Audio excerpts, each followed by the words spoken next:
अभिभाषण पर धन्यवाद प्रस्ताव पर चर्चा माननीय अखिलेश यादव जी।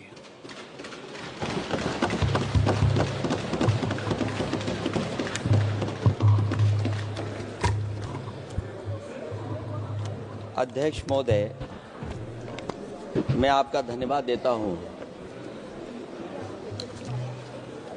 कि आपने मुझे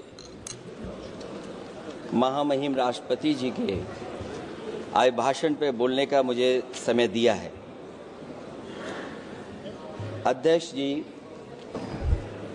मैं सबसे पहले आपका अभिनंदन एवं अभिवादन करते हुए आग्रह करना चाहूँगा कि मुझे बोलने के लिए जो समय दिया है, मैं उसमें से 2 मिनट का समय महाकुंभ हादसे का शिकार लोगों की आत्मा की शांति के लिए खड़े होकर के मौन रखना चाहूँगा। अगर किसी अन्य को भी सच्चे मन से मृतकों के प्रति सच्चा भाव है तो वो भी हमारे सांसदों के साथ खड़ा होकर के ये मौन श्रद्धांजलि अर्पित कर सकता ये है। माननीय सदस्य अध्यक्ष महोदय, अगली लाइन अध्यक्ष महोदय, ये विषय अध्यक्ष महोदय, आप सीनियर लीडर हैं। अध्यक्ष महोदय, ये अधिकार आपका है, कभी नहीं रही। ये मैंने विषय मेंशन करते हुए भरोसा है इस विषय पर मौन कर दिया था, इसलिए अध्यक्ष का अधिकार है। हाँ, मैं वही अध्यक्ष महोदय, ये जो बात मैं शुरू कर रहा हूं, जहां मैंने मौन 2 मिनट के लिए श्रद्धांजलि की बात की है, ये अधिकार मेरा नहीं है अध्यक्ष महोदय, ये अधिकार आपका है। मुझे पूरा भरोसा है आप पर कि जब अभिभाषण की चर्चा खत्म हो रही होगी उस समय 2 मिनट का मौन श्रद्धांजलि जरूर दी जाए जो श्रद्धालुओं की जान गई है। नहीं अध्यक्ष महोदय, नहीं अभी 1 मिनट आप लोग कुछ मत बोलो। नहीं कुछ नहीं। अध्यक्ष महोदय, अभी तो अध्यक्ष महोदय मैंने बात शुरू नहीं की है, और जिन लोगों को तकलीफ है और जिनको दुख होना चाहिए उनके बारे में मैं, हालांकि वो बाद में कहना चाहता था महाकुंभ के बारे में, लेकिन अध्यक्ष महोदय क्योंकि बहुत सारे माननीय सदस्य ये सुन नहीं सकते हैं, इसलिए मैं बात वहीं से शुरू करता हूं। आप देश के परम अभिभावक होने के नाते हमारा आपसे अनुरोध है कि जहां सरकार बजट के आंकड़े लगातार दे रही है, और जब मैंने अभिभाषण पढ़ा अध्यक्ष महोदय, बहुत सारे आंकड़े सरकार ने दिए हैं। आंकड़े देने से पहले महाकुंभ में मरने वालों के आंकड़े भी दे दें। महाकुंभ की व्यवस्था के बारे में स्पष्टीकरण देने के लिए मेरी मांग अध्यक्ष महोदय, सर्वदलीय बैठक बुलाई जानी चाहिए। महाकुंभ आपदा प्रबंधन व खोया पाया केंद्र की जिम्मेदारी सेना को दी जाए। महाकुंभ हादसे के शिकार लोगों की मृत्यु, घायलों का इलाज, दवाइयों, डॉक्टर, भोजन पानी, परिवहन की उपलब्धता का आंकड़ा संसद में पेश किया जाए। महाकुंभ हादसे के लिए जिम्मेदार लोगों पर, महाकुंभ हादसे के लिए जिम्मेदार लोगों पर घोर दंडात्मक कार्रवाई हो। जिन्होंने सच छिपाया है उनको दंडित किया जाए। अध्यक्ष महोदय, हम डबल इंजन की सरकार से पूछते हैं, अगर अपराध बोध नहीं था तो आंकड़े दबाए, छिपाए और मिटाए क्यों गए हैं? सच छिपाना और मिटाना भी तो अपराध है। इसका दंड कौन भुगतेगा अध्यक्ष महोदय? जहां इंतजाम होना चाहिए था वहां प्रचार हो रहा था। एक धार्मिक समागम में डबल इंजन का राजनीतिक प्रचार अशोभनीय है, निंदनीय है। इतने बड़े हादसे के बाद कम से कम अब तो वो होर्डिंग उतरवा देना चाहिए।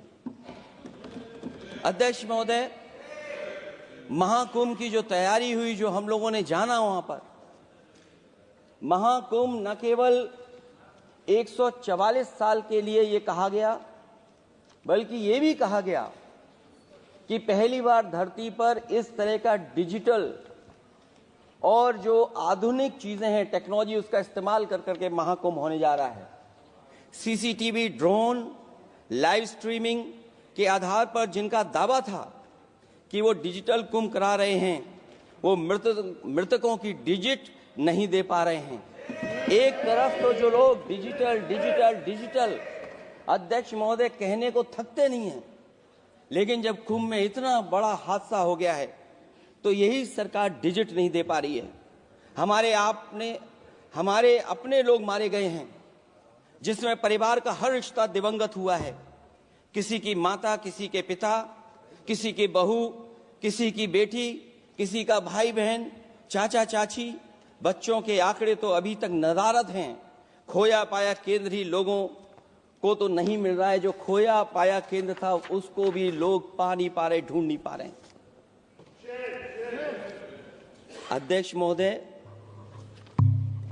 कुंभ कोई पहली बार नहीं हो रहा है। कुंभ का आयोजन सदियों से होता आया है।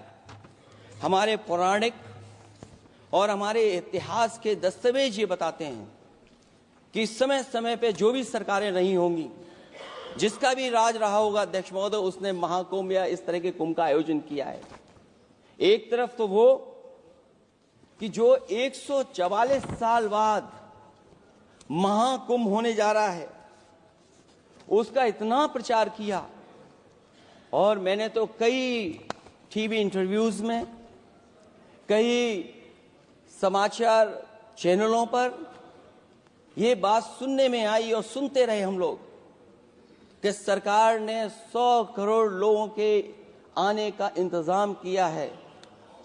और अगर 100 करोड़, अध्यक्ष महोदय, अगर ये बात गलत है तो मैं रिजाइन आपको देना चाहता हूं। अगर अध्यक्ष महोदय, ये माननीय सदस्य लोग अगर ये नहीं सुन पा रहे हैं तो मैं इनको एक एक को, आप नहीं गए स्नान करने, आप स्नान करने नहीं गए, इसीलिए इस तरह की भाषा का इस्तेमाल कर रहे हैं। अध्यक्ष महोदय, ये कहा गया कि 144 वर्ष के बाद ये हो रहा है। जहां तक मेरी समझ और जानकारी कहती है, जो एस्ट्रोनॉमी और एस्ट्रो चीजों को समझते होंगे वो ये स्वीकार करते होंगे, जो भी कुंभ होता होगा वो 144 वर्ष के बाद ही होता होगा। लेकिन ये कहा गया कि नक्षत्र ऐसे हैं। तो मैं अध्यक्ष महोदय सरकार से कहना चाहता हूं कि सतयुग से लेकर के कलयुग तक ये सनातन परंपरा रही है कि संत, महात्मा, साधु समाज मुहूर्त के हिसाब से शाही स्नान करते हैं। उसमें नक्षत्रों के हिसाब से जो सहयोग बनता है वही शाही स्नान का मुहूर्त होता है। लेकिन भाजपा के राज में ये सनातन परंपरा टूट गई। पहले सरकार ने संत समाज को शाही स्नान रद्द करने का आदेश दिया, जिससे अनादिकाल की सनातन परंपरा टूटी। और फिर जब देश भर में ये बात उठी, तो उन्होंने हादसे को छिपाकर फिर से आदेश दिया कि अखाड़े शाही स्नान करने जाएं। इससे सरकार ने पावन मुहूर्त के स्थान पर अपने मनमाने समय पर स्नान कराने का आदेश दिया। बात उस दिन या तिथि की नहीं होती है, बल्कि निश्चित मुहूर्त काल की होती है। ये सनातन परंपरा तोड़कर इन लोगों ने अच्छा नहीं किया। और ये क्या परंपरा टूटी है कि नहीं टूटी है, मैं समझता हूं अध्यक्ष महोदय मुझसे बेहतर सामने वाले ज्यादा जानते होंगे इसके बारे में। और जो लोग, अध्यक्ष महोदय, जो हम लोगों ने देखा वहां पर लोग पुण्य कमाने आए थे और अपनों के शव लेकर के गए हैं। चमत्कारी करिश्मा तो ये हुआ है, श्रद्धालुओं के शव मिल गए थे, पर सरकार स्नान करने वाले मरने वालों की बात स्वीकार नहीं कर रही थी। और इससे ऊपर ये बात जो वहां पर और हुई, अध्यक्ष महोदय, जब ये जानकारी हो गई कि कुछ लोगों की जान चली गई, लाशें हैं जो मोर्चरी में पड़ी हैं, अस्पताल में पड़ी हैं, उसके बाद सोचिए सरकार क्या कर रही है। अपने सरकारी हेलीकॉप्टर में फूड भर करके फूलों को डालने का काम किया। सोचिए ये हमारी कहां की सनातनी परंपरा है। मैं जानना चाहूंगा सदन के माध्यम से हमारे माननीय सदस्य बताएं कि जहां लाशें पड़ी रही हों, न जाने कितनी चप्पलें पड़ी थीं, न जाने कितनी चप्पलें पड़ी थीं, न जाने कितने कपड़े पड़े थे, महिलाओं की साड़ियां थी, कपड़े थे, लेकिन उनको कैसे उठाया गया? उन सबको उठाया गया जेसीबी मशीन से, ट्रैक्टर की ट्रॉली से। उनसे उठा करके कहां फेंका कोई नहीं जानता, लेकिन जब उनको लगा कि वहां से बदबू आ रही है तो यही सरकार के लोग छिपाने लगे हैं। यही आपका महाकुंभ का आयोजन था। और हर बात को छिपाने के लिए न केवल ये लोग मीडिया का सहारा ले रहे हैं, मीडिया का सहारा लेते लेते सुनने में आया है कुछ दबाव और कुछ स्वीटनर भी दिए जा रहे हैं जिससे उनकी खबरें बाहर ना आ जाएं। और अगर अध्यक्ष महोदय ये बात सब गलत है मेरी, अगर ये बात सब गलत मैं कह रहा हूं, तो अभी तो नेता सदन को अभी भाषण देना है। और मैं ये बात और कहना चाहता हूं, आप अपनी तरफ से जानकारी कर लीजिएगा। हमारे उत्तर प्रदेश के मुख्यमंत्री जी ने शोक नहीं प्रकट किया था। जब देश की राष्ट्रपति और प्रधानमंत्री जी ने शोक प्रकट किया, उसके बाद 17 घंटे बाद सरकार ने स्वीकार किया। अध्यक्ष मोदी, ये वो लोग हैं जो आज भी कोई सच्चाई स्वीकार नहीं कर सकते। इनका रास्ता क्या है मैं नहीं जानता हूं, कहां ले जाना चाहते हैं। लेकिन जब अध्यक्ष महोदय मैंने अभिभाषण पढ़ा है राष्ट्रपति महोदया का, तो वही पुरानी बातें कि 12 करोड़ शौचालय बन गए हैं, 10 करोड़ गैस कनेक्शन हो गए हैं, 80 करोड़ लोगों को राशन दिया जा रहा है, 25 करोड़ लोगों को मिडिल क्लास में शामिल कर दिया गया, न्यू मिडिल क्लास में शामिल कर दिया गया। 80 और 85 को अगर हम जोड़ दें अध्यक्ष महोदय 105 करोड़ हो गए। बच्चों को और जोड़ दें तो सरकार अध्यक्ष महोदय किसके लिए काम कर रही है? किसके लिए काम कर रही है? अगर 80 को राशन दें, 25 को न्यू मिडिल क्लास में जोड़ दें, 105 करोड़ हो गए। और जो बाकी बचे हैं हमारे देश की आबादी जिसको 140 करोड़ बता रहे हैं, उसमें कम से कम बच्चे कुछ तो संख्या होगी, आधी आबादी की संख्या होगी। अगर उसको हम बाहर निकालें तो आगे आज सरकार किसके लिए काम कर रही है? वही बात पुरानी सुनने को मिलती है कि राष्ट्रीय मिलिट्री स्कूल बन गए हैं, राष्ट्रीय मिलिट्री स्कूल जिनमें बालिकाओं की भर्ती शुरू हो गई है। अध्यक्ष महोदय, ये एक बता दें जो नया इन्होंने 10 साल के अंदर राष्ट्रीय मिलिट्री स्कूल खोला हो। और कंफ्यूज मत होना, राष्ट्रीय मिलिट्री स्कूल कौन से होते हैं, सैनिक स्कूल कौन से होते हैं, ये कंफ्यूज मत होना। 10 साल में सोचिए अध्यक्ष महोदय, एक भी नया राष्ट्रीय मिलिट्री स्कूल नहीं खोला है। अगर खोला हो तो सरकार जरूर बताए। जो लोग कहते हैं हम ईज ऑफ डूइंग रिसर्च कर रहे हैं, अध्यक्ष महोदय इनकी ईज ऑफ डूइंग रिसर्च हमने देखी है। इनकी ईज ऑफ डूइंग रिसर्च अपनी इमेज चमकाने के लिए और दूसरे की इमेज बर्बाद करने के लिए ईज ऑफ डूइंग रिसर्च चल रही है। ईज ऑफ डूइंग बिजनेस, मैं देखता हूं जहां कहीं भी इन्वेस्टमेंट मीट होती है, देश के सभी मंत्री वहां पहुंच जाते हैं, सरकार के मुखिया भी जाते हैं वहां। मुझे याद है उत्तर प्रदेश में सबसे बड़ा आयोजन हुआ था इन्वेस्टमेंट मीट का। न केवल इन्वेस्टमेंट मीट इन्वेस्टर्स को बुलाया गया था, बल्कि डिफेंस एक्सपो के भी कार्यक्रम कई हुए थे। और अध्यक्ष महोदय भरोसा ये दिलाया गया था कि जो एमओयू हो रहे हैं 40 लाख करोड़ के, वो उसको जमीन पर उतार लिया जाएगा। मैं इन्हीं डबल इंजन की सरकार से जानना चाहता हूं कि जो 40 लाख करोड़ के एमओयू हुए उसमें कितना जमीन पर यह सरकार उतार पाई है। कहीं ऐसा तो नहीं है कि सरकार के डबल इंजन आपस में ही टकरा रहे हों। अब तो जो खबरें हम लोग पढ़ते हैं, न केवल इंजन टकरा रहे हैं अध्यक्ष महोदय, अब तो डब्बे भी टकराने लगे हैं। सुना है क्योंकि दिल्ली में चुनाव है, आप इंजीनियर की डब्बा हैं। ये हमारे पुराने माननीय सदस्य हैं, आप हम एक हैं, बस जगह अलग बदल गई। जिस विभाग के मंत्री हैं वो हमारा ही काम है, आप लोग अच्छा नहीं कर रहे हैं। अध्यक्ष महोदय, दिल्ली का चुनाव है तो मैंने राष्ट्रपति जी के अभिभाषण में सुना कि यहां पर मेट्रो की जो दूरी है वो दुगनी कर दी गई है, पटरी दुगनी कर दी गई है, एक्सपेंशन हो गया है इतना। अध्यक्ष महोदय, मैं स्वीकार करता हूं दिल्ली का चुनाव है, एक्सपेंशन की बात करेंगे, लेकिन कभी आपने क्यूटो का नाम सुना है? आपने वेनिस का नाम सुना है?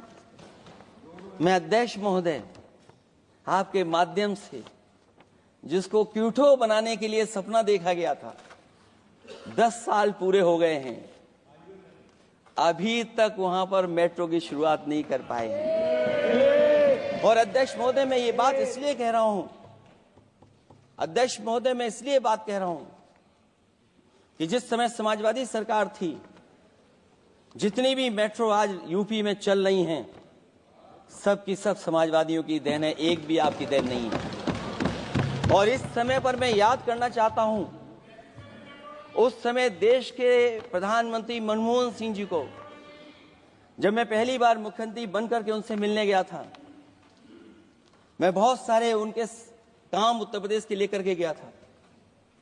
आज वो हमारे बीच नहीं हैं, लेकिन कम से कम उन्हें इसी बात से याद कर रहे हैं, जो जो मैंने काम उस समय दिए थे, एक एक काम उस समय के प्रधानमंत्री जी ने मेरा पूरा कर करके, और उसका परिणाम ये हुआ है अध्यक्ष महोदय, और उसका परिणाम ये हुआ है कि आज उत्तर प्रदेश में जितनी भी मेट्रो चल रही है, चाहे वो लखनऊ की हो, कानपुर की हो, आगरा की हो, नोएडा की हो, ग्रेटर नोएडा को जोड़ रही हो, दिल्ली को जोड़ रही हो। और अध्यक्ष महोदय, जिस समय उद्घाटन हुआ था दिल्ली से नोएडा को जोड़ने वाली मेट्रो का, उस समय देश के प्रधानमंत्री एक विदेश के बहुत बड़े उनके साथ बैठ करके गए थे उद्घाटन करने। वो अगर किसी ने काम किया था पूरा, तो नोएडा अथॉरिटी और समाजवादी सरकार ने, उसमें आपकी देन कोई नहीं थी। ये बात मैं मेट्रो की इसलिए कर रहा हूं कि जो लोग दिल्ली में मेट्रो बना रहे हैं, वो बनारस में मेट्रो क्यों नहीं बना पा रहे हैं?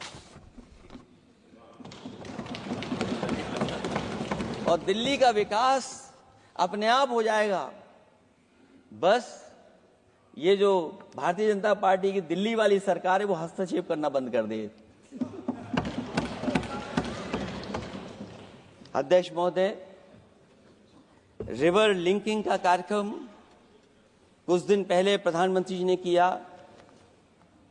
अध्यक्ष महोदय, मैं आपके माध्यम से, जहां किसानों के लिए एक नई चीज आ रही है, जिससे कि न केवल उनकी खेती बाड़ी बल्कि बहुत सा सुधार दिखाई देगा।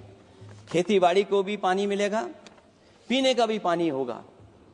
इंटरलिंकिंग पुरानी योजना है, और मुझे याद है जब पहली बार उसका एमओयू साइन हुआ था, उस समय दोनों प्रदेश के मुख्यमंत्री शामिल थे, लेकिन जब उद्घाटन हुआ है तो दोनों के प्रदेश के मुख्यमंत्री वहां से गायब थे। और वो कारण अगर जानना चाहोगे तो वो कारण भी बता दूंगा अगर आप कहोगे तो। जहां इंटरलिंकिंग हो रही रिवर की, ये अच्छी योजना है। 40,000 करोड़ रुपए आप खर्च करने जा रहे हैं। लाखों लाख जमीन उत्तर प्रदेश और मध्य प्रदेश की सिंचाई के लिए शामिल हो जाएगी, लोगों को पीने का पानी मिलेगा। लेकिन जिनकी जमीन जाएगी, उन किसानों को, गरीबों को क्या सरकार मदद कर रही है? लैंड एक्विजिशन मैंने भी की एक समय पर, और मुझे याद है अध्यक्ष महोदय, जब मैंने लैंड एक्विजिशन किया था, उसमें भारत का ये लैंड एक्विजिशन एक्ट नहीं आया था। मैंने किसानों से बातचीत की थी और किसानों से समझाया कि ये योजना से, परियोजना से क्या लाभ होने जा रहा है। वहां के किसान तैयार हो गए और उसका परिणाम ये था कि 21 महीने में देश का सबसे बेहतरीन एक्सप्रेसवे और जमीन एक्वायर कर करके हम लोगों ने बना करके दिखा दिया। और जब उद्घाटन हुआ था तो उसमें भारतीय वायुसेना के विमान सुखोई और मिराज को उतार करके हम लोगों ने उद्घाटन किया था उसका। ये बात मैं इसलिए बता रहा हूं, जिस हाईवे पर देश के प्रधानमंत्री जी उतरे थे और उद्घाटन के बाद प्रधानमंत्री जी के पीछे पीछे कोई चल करके आया था। वो हाईवे भी अगर किसी ने डिजाइन किया था तो समाजवादी सरकार का डिजाइन था, वो भारतीय जनता पार्टी का डिजाइन नहीं था। और अगर इनका डिजाइन होता तो उत्तर प्रदेश में कोई नया हाईवे ऐसा बना करके दिखाएं जिससे हवाई जहाज उतर जाए। नहीं तो मैं मानूंगा कि आप जो कह रहे हैं कि आधुनिक इंफ्रास्ट्रक्चर बनाना चाहते हैं, आपकी परिभाषा क्या है आधुनिक इंफ्रास्ट्रक्चर की?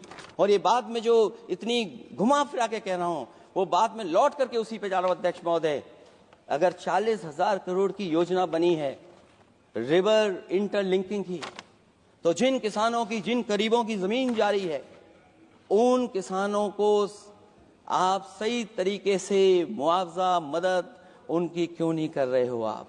अध्यक्ष महोदय, मैं इस अभिभाषण के माध्यम से जब सदन में जवाब आए तो उन किसानों की मदद होनी चाहिए।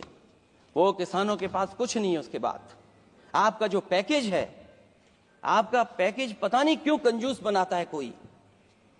आपका पैकेज कंजूस बनाता है कोई। कम से कम आपका दिल बड़ा होना चाहिए और इतना बड़ा दिल हो कि किसान खुशहाली के रास्ते बजाए। आपने किसानों की आय दोगुनी नहीं की, आप आय दोगुनी नहीं कर पाए हैं। कम से कम उन्हें वो मदद करने का काम करें। इसमें अध्यक्ष महोदय, मैं राष्ट्रपति जी के अभिभाषण पर पढ़ रहा था कि सोलर को लेकर के और रूफटॉप सोलर एनर्जी को, स्कीम को लेकर के बहुत बड़ी योजना और कई हजार करोड़ रुपए सरकार खर्च कर रही है। मुझे याद है जब देश के राष्ट्रपति कलाम साहब थे, उन्होंने एक प्रेजेंटेशन किया था सरकार के सामने, और प्रेजेंटेशन के बाद मैंने उनसे निवेदन किया कि अगर ये योजना मैं कर दूं तो आप क्या उद्घाटन करने आएंगे? उन्होंने कहा कि अगर ये आप कार्य योजना लागू कर देंगे तो उद्घाटन करने भी मैं आऊंगा। अध्यक्ष महोदय, उस दिन आंधी तूफान था, टेंट बिल्कुल उड़ गया था। इतना शायद पानी और बिजली का चमकना इतना था कि मैंने खुद रिक्वेस्ट की थी उनसे कि आप मत आइए, फिर कभी हम लोग कार्यक्रम कर लेंगे। लेकिन वो कार्यक्रम में आए, उन्होंने उद्घाटन किया। और अध्यक्ष महोदय, जो लोग कह रहे हैं 40,000 करोड़ की रूफटॉप स्कीम लाए सोलर की, जो मिनी ग्रिड बना करके पूरे के पूरे गांव को हम लोगों ने फ्री बिजली दी थी। फ्री बिजली उनको मिलती थी 24 घंटे, उनकी चक्की चलती थी, उनका सिंचाई का पानी का इंतजाम होता था। जब तक समाजवादी सरकार रही तब तक वो योजना चलती रही, और जैसे ही समाजवादी सरकार गई, इन्हीं के लोगों ने उसका मेंटेनेंस रोक दिया। न केवल उस गांव का जिसका राष्ट्रपति रहे उन्होंने उद्घाटन किया, बल्कि और जितनी भी सोलर की स्कीम चल रही थी, लोहिया आवास में जहां सोलर स्कीम के माध्यम से हम लोग गरीब को सोलर पैनल के माध्यम से उनको बिजली दे रहे थे, फ्री बिजली, उन सब योजनाओं को इन्होंने बंद करने का काम किया है। सोचिए, ये वो लोग हैं जो इंफ्रास्ट्रक्चर बनाना चाहते हैं।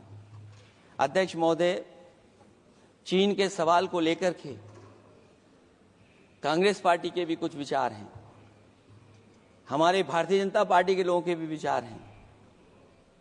सच्चाई ये सदन और ये देश भी जानता है, एक समय पर हम लोगों ने बहुत लाखों लाख किलोमीटर की जमीन, लाखों लाख एकड़ की जमीन हम लोगों ने खोई,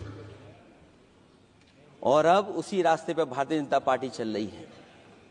अध्यक्ष महोदय, सवाल यह है, जमीन खोने के साथ साथ भारतीय जनता पार्टी स्वीकार नहीं कर रही है कि जमीन चीन ने कब्जा की है। और ये बात अगर हम लोग कह रहे हैं तो जो अखबारों में खबरें निकलती हैं, टीवी पे कभी कभी खबरें आती हैं, अध्यक्ष महोदय सरकार को कहिए कि ऐसे चैनल, ऐसे अखबारों पे FIR लिखा करके उन्हें जेल भेज दो, क्योंकि कुंभ की जो खबर चलाना चाहते थे, कुंभ की जो खबर देना चाहते थे, उन कुछ साथियों पे आपने FIR लिखा दी है। अगर कुंभ पर सच्ची खबर दिखाने वालों पे आप FIR लिखा सकते हैं, तो फिर चीन की खबर, जो खबर चला रहे हैं, उस पर भी आपको FIR लिखानी चाहिए।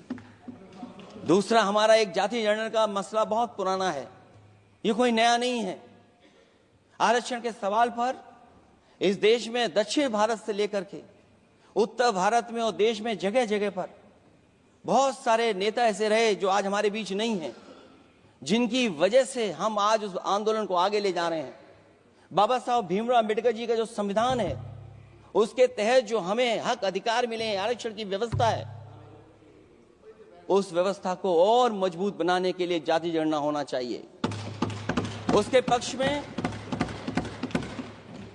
अब तो कांग्रेस पार्टी भी है। एक समय था जब कांग्रेस पार्टी उस पक्ष में नहीं थी, और अध्यक्ष महोदय, मैं बड़ी जिम्मेदारी के साथ कहना चाहता हूं, अगर उसी समय कांग्रेस पार्टी भी पक्ष में होती तो आज हमें आपके सामने खड़ा नहीं होना पता, मांगना नहीं पड़ता जाति जनगणना। लेकिन अध्यक्ष महोदय, मैं अपने कांग्रेस पार्टी के साथियों से भी कहना चाहूंगा, अध्यक्ष महोदय, मैं कांग्रेस पार्टी के साथियों से भी कहना चाहता हूं, हम आपके साथी हैं, और इस मुद्दे पे तो हम आपके साथ और आपके आगे भी चल करके आपका साथ दे देंगे। अब जाति जनगणना को कोई नहीं रोक सकता है। एक दिन ऐसा आएगा अध्यक्ष महोदय, एक दिन ऐसा आएगा, कोई टकरार नहीं है, आपके इंजन जैसे नहीं है। आपका एक इंजन, अध्यक्ष महोदय, ये अध्यक्ष महोदय, हम तो, मुझे कभी कभी ये लगता है कि प्रधानमंत्री जी जितना अपने लोगों को ध्यान दे करके समझाते हैं, इतना ये समझते ही नहीं है। वो अध्यक्ष महोदय, वो सबसे ज्यादा सोशल मीडिया के बारे में जानकारी रखते हैं। आप भी जानकारी रखा करो। अगर आप जानकारी रखोगे तो आपको सच्चाई पता लग जाएगी। एक इंजन ने नमस्कार नहीं किया था दूसरे इंजन को, अगर याद हो तो पता कर लें। और ये बात अगर छिपी हुई हो, ऑनरेबल मेंबर, अध्यक्ष महोदय, अभी तो मैंने शुरू नहीं किया, मेरा लिखा हुआ बहुत लंबा है। कंक्लूड करें, आप समाप्त करें प्लीज। और अध्यक्ष महोदय, एक सवाल और बड़ा उठा है, नौकरी को लेकर के, रोजगार को लेकर के, और हमारे भारत की जो मैन्युफैक्चरिंग सेक्टर है उसको बढ़ावा कैसे दिया जाए। चीन जैसा देश केवल एक पे हमला नहीं कर रहा है अध्यक्ष महोदय, आपकी जमीन भी छीन रहा है और आपका बाजार भी छीन रहा है। और ये बात अगर गलत हो तो सरकार हमें बताए, वो आंकड़े दे। अगर कांग्रेस पार्टी का रास्ता था तो आपका रास्ता कांग्रेस पार्टी का क्यों है? अगर कांग्रेस पार्टी का वो रास्ता था तो आपका रास्ता क्यों है वो? मैं तो जानता हूं जिस दिन उनके सहयोगी साथी समझ लेंगे, वो भी साथ छोड़ जाएंगे। दूसरा जो सवाल कहा गया है अध्यक्ष महोदय,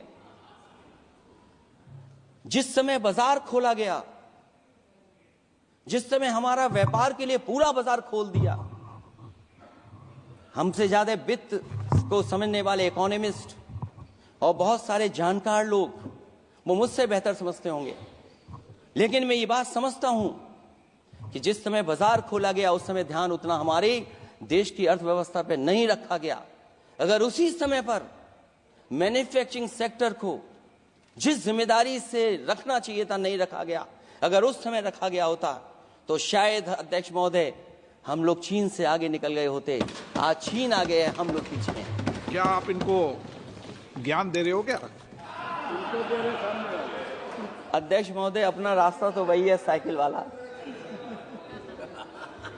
इसलिए अध्यक्ष महोदय, अगर मेरा समय है अभी, क्योंकि मैं बहुत कुछ लेकर के आऊं, और जहां तक इंफ्रास्ट्रक्चर की बात है, आप कहते हैं कि देश का आधुनिक इंफ्रास्ट्रक्चर बनेगा, न केवल उसके नागरिकों को एक बेहतर जीवन देश की नई पहचान देता है, बल्कि देश को एक नया आत्मविश्वास भी देता है। अरे अगर ये बात सच है तो अध्यक्ष महोदय, मैं वो बात कहना चाहता हूं कि 2022 के चुनाव से पहले एक बुंदेलखंड एक्सप्रेस वे बनाया गया था और जिसकी तैयारी को लेकर के देश के प्रधानमंत्री जी गए थे। कितनी सजावट हुई थी, कितनी तैयारी हुई थी। जो हमारे बुंदेल